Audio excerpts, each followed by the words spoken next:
YCP విముక్త ఆంధ్రప్రదేశ్ చేయడమే ధ్యేయంగా పొత్తులు పెట్టుకున్నట్లు టీడీపీ అధినేత చంద్రబాబు అన్నారు. ఒక్క ఛాన్స్ పేరుతో జగన్ రాష్ట్రాన్ని అప్పుల పాలు చేశారని మండిపడ్డారు. టీడీపీ, జనసేన, బీజేపీలో సీట్లు రాని నేతలు ఉన్నారని, వారికి ప్రభుత్వం ఏర్పడిన వెంటనే కేంద్ర, రాష్ట్ర ప్రభుత్వాల ద్వారా మంచి పదవులు ఇస్తామని చెప్పారు. అందరూ శ్రమిస్తే 160 సీట్లకు పైన గెలవాలన్న చంద్రబాబు అందుకు నిర్విరామంగా పనిచేయాలని కాడర్కు పిలుపునిచ్చారు. అందరికి ఇచ్చినట్టు 10 రూపాయలు ఖర్చు పెట్టారు తప్ప అదే స్కీములు తప్ప ప్రత్యేకంగా రాజ్యాంగంలో వాళ్ళకుండే ప్రొవిజన్ సప్లాన్ ఉంటే ఆ సప్లాన్ ప్రకారం నిధులు పెట్టాల్సి వస్తే 1 రూపాయి పెట్టారో మీరు చెప్పండి. ఓచకోత చేశారు, మనుషులను చంపారు.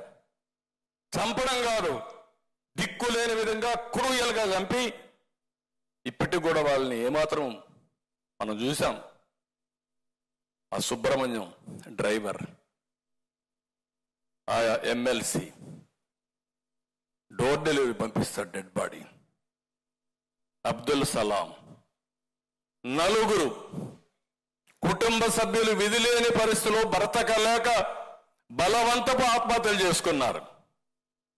ఇప్పుడు మాట్లాడుతున్నాడు మనం బీజేపీతో పోతుంటే మైనారిటీస్ వ్యతిరేకం చేస్తున్నాం, 4% రిజర్వేషన్లు తీసేస్తాం, లేకుంటే ఇంకోటి చేస్తున్నాం అని మాట్లాడే పరిస్థితికి వచ్చారంటే రెచ్చగొట్టి రాజకీయం చేసి రాజకీయ లబ్ధి పొందాలనే మనస్తత్వం తప్ప సమాజ హితం కోసం పనిచేయని పార్టీ.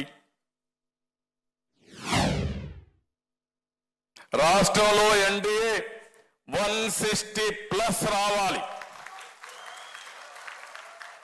ఎంపీల్లో 24+, 25 గెలిపించుకోగలిగితే చరిత్ర, నాకేం అనుమానం లేదు. కడప కూడా మనమే గెలవబోతున్నాం, దాంట్లో నాకు అనుమానం లేదు. ఏ ముఖం పెట్టుకొని మీరు ఓటు అడుగుతారు? బాబాయిని చంపాం, మిమ్మల్ని కూడా లేపేస్తాం ఓటేమని అడుగుతారా? నేను అడుగుతున్న సమాధానం చెప్పండి. అర్హత ఉందా నేను అడుగుతున్నా.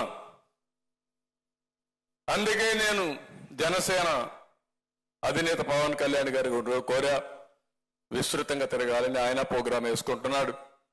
నేను కూడా ఈ రోజు నుంచి 160 సీట్లు గెలవడానికి 160 మీటింగ్లు పెట్టుకుంటున్నా, 160 నియోజకవర్గాలు పర్యటిస్తున్నా. ఈ రోజు నుంచి మీ అందరికీ ఒక టైం టేబుల్ పెట్టుకున్నాం. మేమేం చేస్తున్నాం, మీరేం చేస్తున్నారు, మీ అందరికి ఇచ్చిన తర్వాత మళ్ళా 1 నెల తర్వాత 25 రోజుల తర్వాత మళ్ళా ఇక్కడే సమావేశం అవుతున్నాం. ఈసారి వచ్చినప్పుడు మీరు, మేము, జనసేన అభ్యర్థులు, బీజేపీ అభ్యర్థులు అందరం కూర్చుంటున్నాం. మళ్ళా సమీక్ష చేసుకుని ఎన్నికల బరిలో పోతున్నాం. మీరు ఈ నెల మాత్రం ఏవారితే ఇమ్మీడియట్ గా మళ్ళా మీకు ఫోన్లు వస్తాయి. ఫోన్లు రావడమే కాదు, నేను చేసే ప్రతి ఒక్క ప్రయత్నం మీరు గుర్తుపెట్టుకోండి, మేము చేసే ప్రయత్నాలు మీరు గుర్తుపెట్టుకోండి. ఈ ప్రయత్నాలన్నీ రాష్ట్ర శ్రేయస్సు కోసం, భవిష్యత్తు కోసం చేసే ప్రయత్నాలు. ఇక్కడ మాత్రం రాజీ ఉండదు. ఎన్డీఏ గెలవాలి, ప్రజలు గెలవాలి, రాష్ట్రం నిలబడాలి. దీనికోసం మనం ముందుకు పోవాల్సిన అవసరం ఉంది.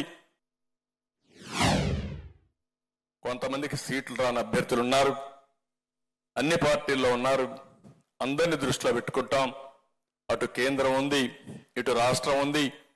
పని చేయాలి, సమాజ సేవ చేయాలనే వ్యక్తులకి అవకాశాలు కల్పించే బాధ్యత ఈ 3 పార్టీలు కూడా తీసుకుంటామని మరొక్కసారి ఈ సభాపర్వంగా ప్రతి ఒక్కరికి విజ్ఞప్తి చేస్తున్నా. ఈ 3 రాజకీయ పార్టీల్లో ఉండే నాయకులు, కార్యకర్తలే కాదు, ప్రజలు మీరు ఆలోచించండి, అసోసియేషన్స్ మీరు ఆలోచించండి. చాలా అసోసియేషన్స్ ఉన్నాయి. ఒక కాలనీ ఉంది, ఆ కాలనీలో ఉండే హౌస్ అన్ని ఒక అసోసియేషన్ పెట్టుకున్నారు. స్కూల్స్ ఉన్నాయి, కాలేజీలు ఉన్నాయి. అదే మరి వృత్తిపరంగా చేసే చాలా మంది ఉన్నారు. ఇంకో పక్కన కులపరంగా ప్రతి ఒక్క కులానికి అసోసియేషన్స్ ఉన్నాయి. ఇవందరూ కూడా ప్రతి ఒక్కరు ఆలోచించండి. డాక్టర్స్ ఉన్నారు, ఇంజనీర్స్ ఉన్నారు, మేధావులు ఉన్నారు. ప్రతి ఒక్కరు ఆలోచించండి, ప్రతి ఒక్కరికి చెప్పండి. మీ బాధ్యత మీరు చేయండి, మా బాధ్యత మేము చేస్తున్నాం. మీ బాధ్యత మీరు చేయండి. మళ్ళీ రాష్ట్రాన్ని కాపాడుకొని ముందుకు పోవడం కోసం అందరూ ప్రయత్నం చేయాల్సిందిగా